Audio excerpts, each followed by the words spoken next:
Okay, welcome students to the second part of this chapter unit and measurement.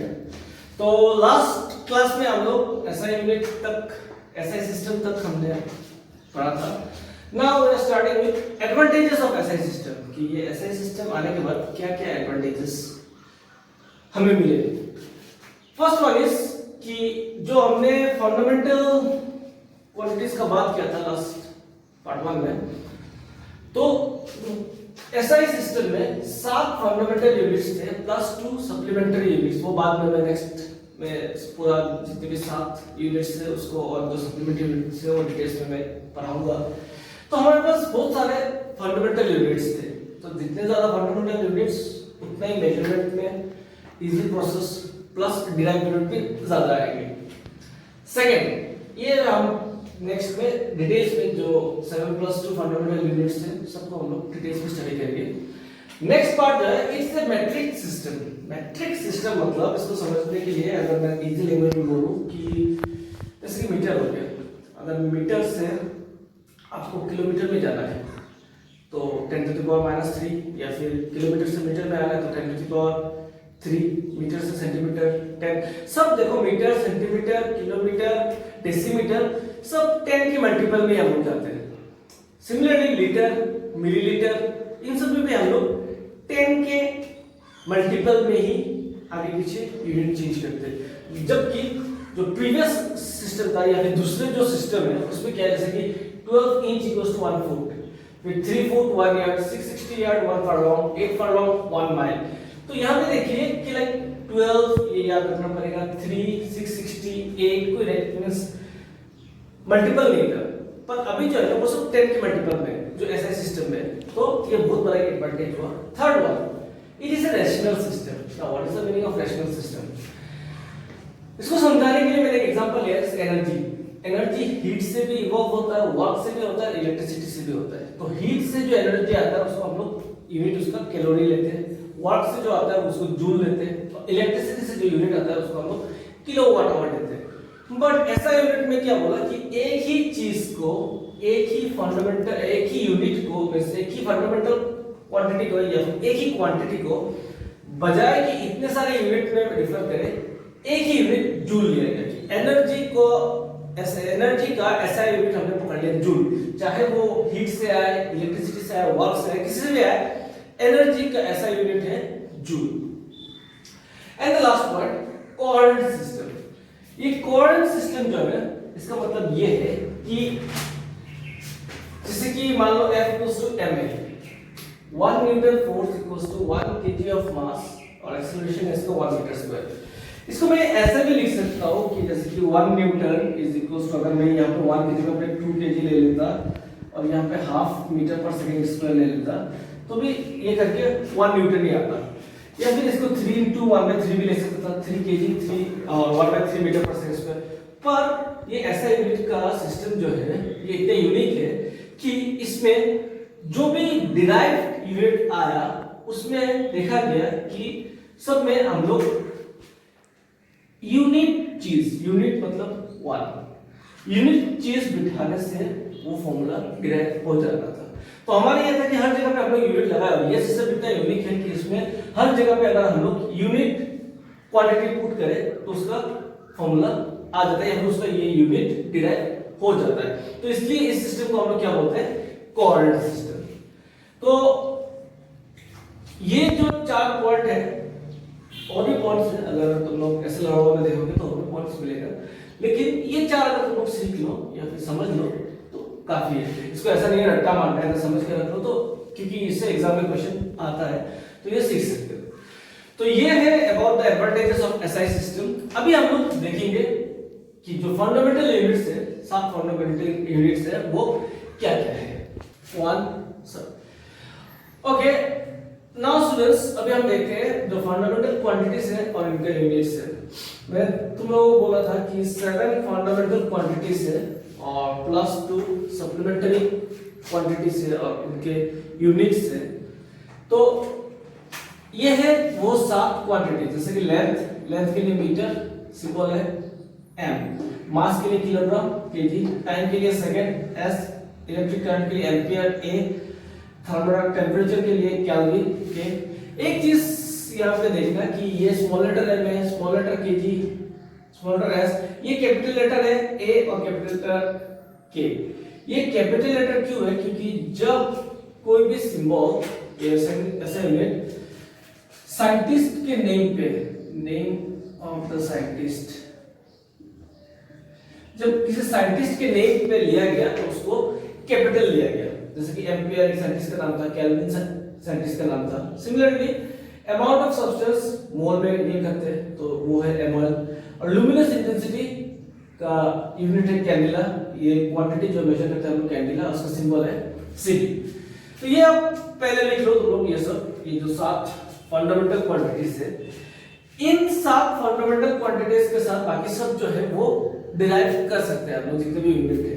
पर देखा गया 2 unit ऐसा आया जिसको हम लोग ये बेसिक फंडामेंटल क्वांटिटी से या फिर यूनिट से मेजर नहीं कर पाए। वो जो 2 है वो मैं डिटेल्स में यहाँ पे लिख रहा हूँ। नंबर 8, वो जो 2 क्वांटिटी आया जो, और उन 2 फंडामेंटल क्वांटिटी का जो यूनिट आया उसको हम लोग सप्लीमेंट्री यूनिट बोलते हैं। तो 7 तक तो हो गया था। 8 जो है वो फंडामेंटल क्वांटिटी था plane angle. Now what is this plane angle means? जैसे कि ये एक एंगल है, मान लो ये एंगल है θ1, फिर ये एक एंगल है θ2। तो θ1 और θ2 जो है वो सेम तो नहीं है, θ1 बड़ा है θ2 छोटा है, और उनका कुछ वैल्यूज है, क्वांटिटीज है। तो ये जो प्लेन एंगल्स जो है इनको मेजर करने के लिए हमारे पास जितने भी फंडामेंटल यूनिट्स थे उससे हम लोग ये मेजर नहीं कर पा रहे थे। किससे मेजर करें? कौन सा फंडामेंटल यूनिट है जो ये मेजर कर सकता है? तो इसके लिए ये जो क्वांटिटी है प्लेन एंगल, इसको मेजर करने के लिए हमने एक यूनिट लाया, रेडियन। फंडामेंटल क्वांटिटी है प्लेन एंगल और उसका फंडामेंटल यूनिट है रेडियन। और आपको तो पता ही होगा पहले क्या था कि pi radian dn is equals to 180 degree.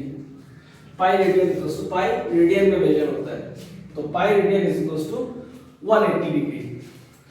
इसके बाद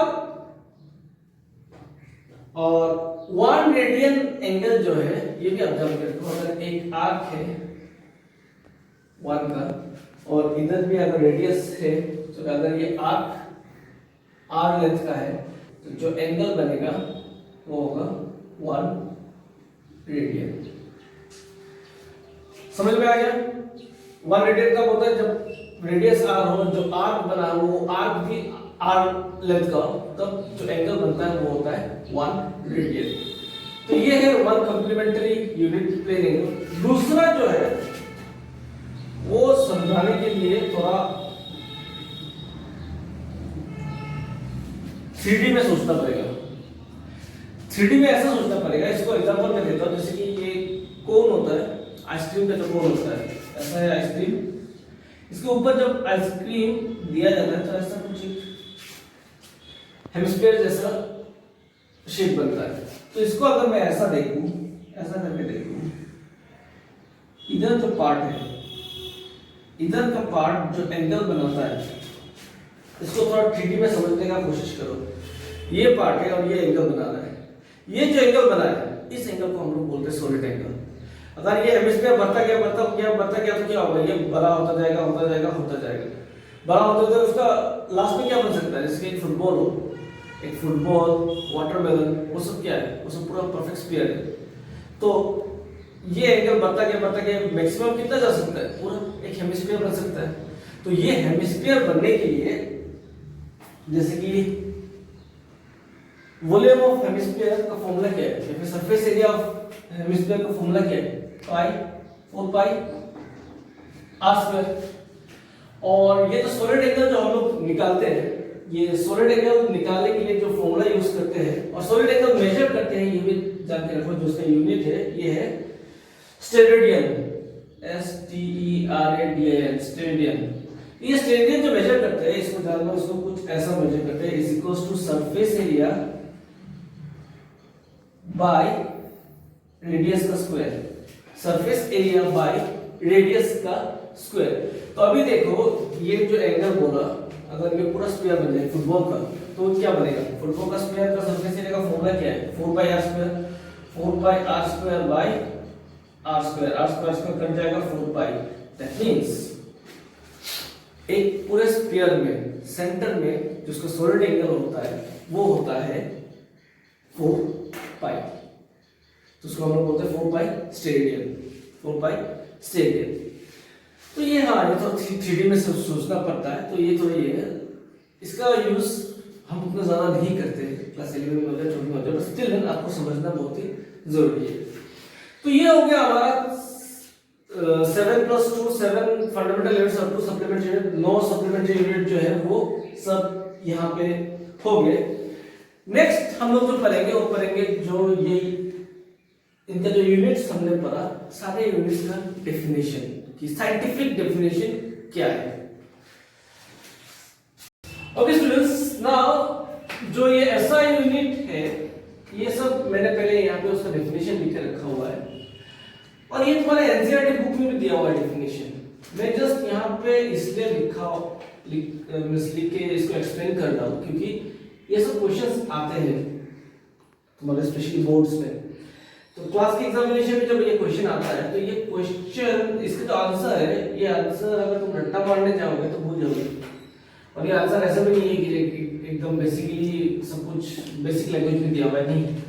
तो मैं क्या करूंगा, ये सब जो चीजें हैं मैं इन सब चीजों को थोड़ा सिंपल लैंग्वेज में एक्सप्लेन करने का कोशिश करूंगा, ताकि अगर तुम ये डेफिनेशन अगर भूल भी जाओ तो एग्जाम में खुद से बना के लिख पाओ।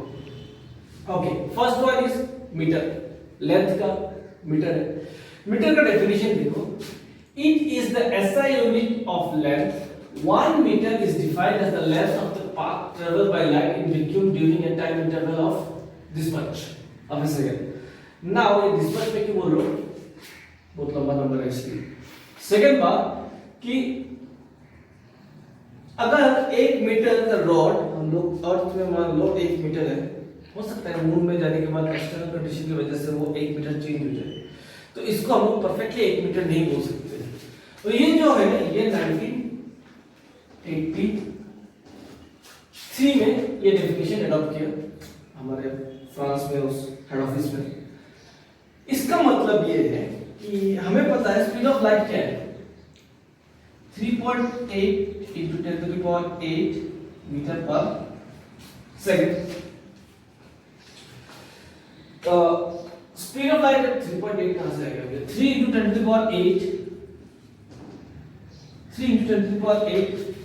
मीटर पर सेकंड, ये है स्पीड ऑफ लाइट वैक्यूम। ये कहीं पे चेंज नहीं होगा, ये जो स्पीड ऑफ लाइट है ये कहीं पे चेंज नहीं होगा, 3 into 10⁸ मीटर पर सेकंड। यानी कि 1 सेकंड में कितना मीटर 1 सेकंड में ट्रेवल करता है। तो अगर मैं पूछूं कि 1 सेकंड में कितना होगा, तो answer will be like 1 into 3 into 10⁸ metre. That means ये जो लाइट है ये इतने टाइम इंटरवल में जितना ट्रेवल करता है, 1 सेकंड में जितना ट्रेवल करता है इतना ट्रेवल करता है, उसको हम लोग बोलते हैं 1 मीटर। ठीक है, तो ये जो डिस्टेंस है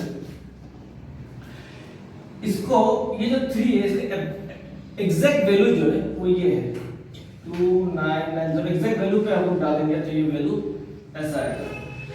तो इन शॉर्ट इसको मैं डिटेल्स में नहीं बोलती, बस तुम लोग याद रखो, ऐसा समझा रहा हूं कि स्पीड ऑफ लाइट इतना है, 1 सेकंड में कितना ट्रैवल करेगा 1/this। तो 3 का तो एग्जैक्ट वैल्यू को पुट करके 10⁸ को ब्रेक करके मल्टीप्लाई करने से इतना आएगा। तो दैट मींस इतने जो ट्रैवल करता है, जो डिस्टेंस इतने सेकंड में जो ट्रैवल करता है वो डिस्टेंस को हम लोग पकड़ते हैं 1 मीटर। तो ये हो गया मीटर का बात। अब आते हैं किलोग्राम में, ये बहुत ही इजी है। हाँ, ये complicated. It is the SI unit of mass 1 kilogram of the mass is a prototype cylinder of platinum iridium alloy whose height is equal to its diameter। ये बहुत कुछ लिखा हुआ है, जस्ट इसको समझो कि एक प्लेटिनियम का प्रोटोटाइप बना हुआ है, कहाँ पे? फ्रांस पे, जो ऑफिस है उस ऑफिस में एक है, वहीं से उसी को हम लोग फॉलो करके कि हाँ इतना 1 kg है, उसी को फॉलो करते हैं, इसका और कोई डेफिनेशन नहीं है। ये ऐसा क्यों है क्योंकि ये 1889 में बना हुआ है। 1889 है तो क्या ये बहुत अर्ली है, बहुत पुराना है। इसके बाद इसको कोई नया डेफिनेशन आया नहीं, तो इसलिए अभी तक हम लोग ये मान के जा रहे हैं। Okay, the next one is second. 1 second is the duration of 9, ये period, इतना period of the radiation corresponding to the transit between two hyperfine level of the ground state of cesium-133 atom। इसको समझने के लिए actually अगर तुम लोगों का केमिस्ट्री का चैप्टर स्टार्ट हो गया होता तो तुम्हें समझ में आता कि मान लो एक इलेक्ट्रॉन है, इस शेल में घूम रहा है, उसको ज्यादा एनर्जी मिल गया, तो उसको ज्यादा एनर्जी मिल गया तो क्या होगा, वो जंप करके दूसरा शेल में चला जाएगा। तो ऐसा हो जाता है कि लाइक इसको ज्यादा एनर्जी मिल गया, वो दूसरा शेल में चला गया, जब जाके वहां पे वो रिवॉल्व कर रहा होगा तो वो कंफर्टेबल नहीं होगा। एकदम सिंपल लेवल पे समझा रहा हूँ, वो कंफर्टेबल नहीं होगा, वो चाहेगा कि रिटर्न आ जाए। लाइक यहाँ पे वो एकदम आराम से कंफर्टेबली घूम रहा था, एनर्जी ज्यादा मिला, वो आगे चला गया, बट जाके वहां पे कंफर्टेबल नहीं है, तो वो क्या करेगा, वो चाहेगा वो रिटर्न आ जाए। तो जब वो रिटर्न आएगा यहाँ से, फिर रिटर्न जब यहाँ पे आएगा तो उसको थोड़ा एनर्जी लूज करना पड़ेगा, क्योंकि हाई एनर्जी है इसलिए इधर गया। अब जब आएगा तो वो एनर्जी लूज करेगा, और वो एनर्जी किस फॉर्म में लूज करेगा, he lose this energy in the form of light. वो जो एनर्जी लूज करेगा, जब इतना time period of radiation, light जो तो रेडिएशन में निकलता है, तो इतना टाइम पीरियड ऑफ रेडिएशन जब निकलेगा, ये सीसीएम का जो इलेक्ट्रॉन एक जगह से दूसरी जगह पे आता है, ये सीसीएम क्यों लिया गया, क्योंकि ये कलरफुल लाइट इमिट करता है, थोड़ा light yellow type colour emit होता है जिससे हम लोग डिटेक्ट कर पाए। तो ये जब होता है इतने पीरियड में, उस इंटरवल को हम लोग बोलते हैं 1 सेकेंड। पता ही था, पता है, लेकिन ये अगर तुम समझ के रखो जो मैं बोल रहा हूँ तो तुम लोग खुद से बना के लिख सकते हो। सिर्फ ये नंबर जो है इसको रट्टा मारना है, फिर यहाँ पे ये नंबर को रट्टा मारना है, यही करना है, लेकिन ये डेफिनेशन एग्जाम में आते हैं। तो पहला 3 हो गया, अभी the remaining ones start. Okay students, now number 4 ampere, it is the SI unit of electric current. चलो मैं इसको समझा देता हूँ, डेफिनेशन जो यहाँ पे लिखा हुआ है, डेफिनेशन तुम लोगों का एनसीईआरटी बुक जो है उसमें भी दिया हुआ है, जस्ट मैं एक्सप्लेन कर रहा हूँ डेफिनेशन को। मान लो ये 1 मीटर लंबा एक तार है, ये 1 मीटर लंबा एक तार है, 2 तार है 1 मीटर लेंथ का, इसके बीच में जो डिस्टेंस है ये भी 1 मीटर रखा गया, और इसको कनेक्ट कर दिया गया एक स्प्रिंग से, इसका फोर्स मेजर करने के लिए। अभी इधर इलेक्ट्रिसिटी पास किया गया, इधर इलेक्ट्रिसिटी पास किया गया, तो जब दोनों में इलेक्ट्रिसिटी पास किया जाएगा तो because of the current flowing दोनों थोड़ा अट्रैक्ट करेंगे एक दूसरे को।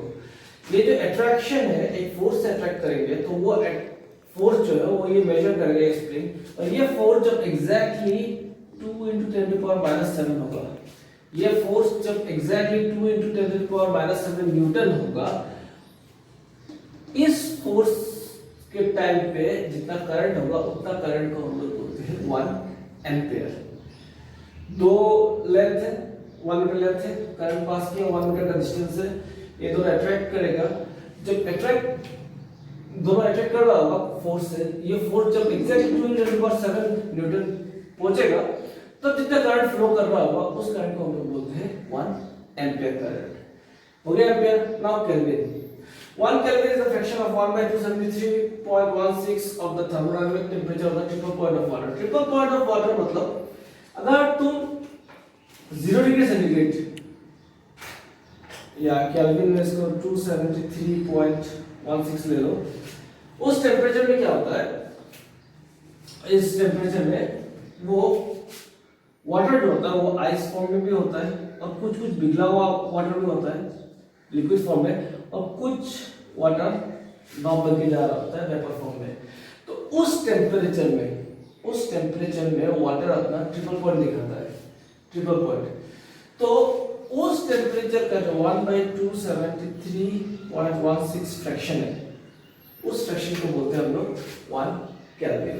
तो in short you can say कि 0 डिग्री सेंटीग्रेड उसको हम लोग बोलते हैं 1 केल्विन। यानी इसमें सिर्फ याद रखना ये है कि जब वाटर अपना ट्रिपल पॉइंट दिखाता है, ट्रिपल पॉइंट ऑफ वाटर मतलब कौन सा, जब वाटर तीनों स्टेट में पाया जाता हो तो उसको बोलते हैं हम लोग 1 kelvin. Okay, now the next two. Okay students, जो हमारा 6th यूनिट है वो है candela. It is the SI unit of luminous intensity 1 Kelvin. The luminous intensity is in a given direction of a source that emits monochromatic radiation. Monochromatic मतलब single. अच्छा, इसका मतलब ये है कि अगर एक कलर का लाइट किसी एक एंगल में पकड़ के वहां से अगर इतना फ्रीक्वेंसी का अगर इतना फ्रीक्वेंसी निकल रहा है तो उस वाट का जितना वाट ऑफ पावर जा रहा है उसका 1/683 पार्ट जो होगा उसको हम लोग बोलते हैं 1 कैंडिला। तो ये थोड़ा कंफ्यूजिंग है, तो मेरे हिसाब से इसको ऐसे ही याद रखो कि एक कैंडल जितना लाइट इमिट करता है उसको हम लोग बोलते हैं 1 candela. And last but not the least, mole. Mole तो बहुत इजी है।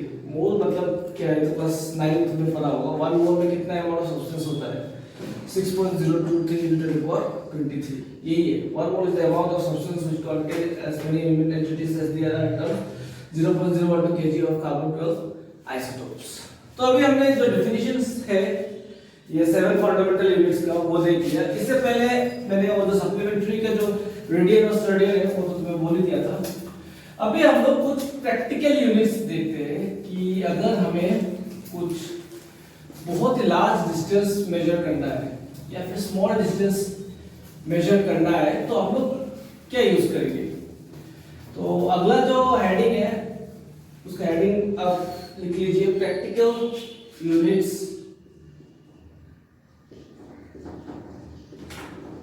प्रैक्टिकल यूनिट्स, इसमें पहला जो आता है वो आता है एस्ट्रोनॉमिकल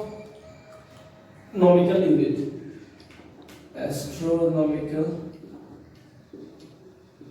यूनिट, ये अर्थ और सन के बीच में जो डिस्टेंस है उसको हम लोग बोलते हैं 1 एस्ट्रोनॉमिकल यूनिट, 1 AU। 1 AU मतलब अर्थ और सन के बीच के जो डिस्टेंस है उसको हम लोग बोलते हैं 1 AU यानी 1 astronomical unit. It is defined as the mean distance of the earth, as the mean distance of the earth from the sun।